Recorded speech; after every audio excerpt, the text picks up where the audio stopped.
Seorang anggota TNI Angkatan Darat, Serda Edi Mariono, tewas ditikam oleh Dodi Anggara. Diketahui korban yang bertugas sebagai anggota kesehatan TNI AD di Rumah Sakit Dr. Nur Samir DKT Batu Raja Oku meninggal dunia. Betul bahwa tadi malam telah terjadi dugaan tindak pidana.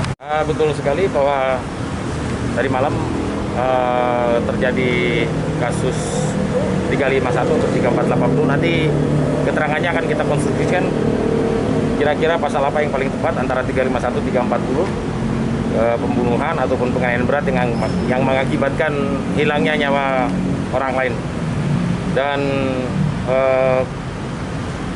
korban adalah anggota TNI aktif, dan sekira pukul 05.40 korban menyerahkan diri di Direktorat Krimum Polda Sumsel.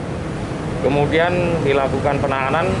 Proses selanjutnya tetap diproses oleh penyidik dari Polres Oku Timur. Namun penahanannya dilakukan di Rutan Polda Sumsel. Motifnya sendiri seperti apa, Pak?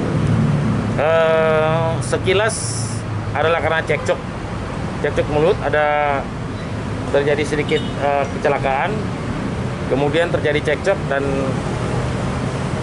tiba-tiba tersangka langsung melakukan penusukan di bagian vital dari korban, dan korban meninggal dunia di rumah sakit.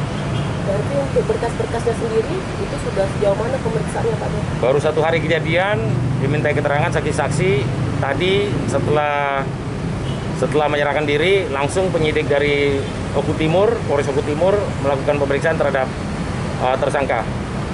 Saya rasa untuk dalam waktu dekat pemberkasan tidak membutuhkan waktu lama karena semuanya sudah gampang untuk diperoleh. Berarti korban ini TNI aktif ya, Pak Dir? TNI aktif di bagian kesehatan kalau saya. Kesehatan. Ya. Dari Polda Sumsel, Widodo.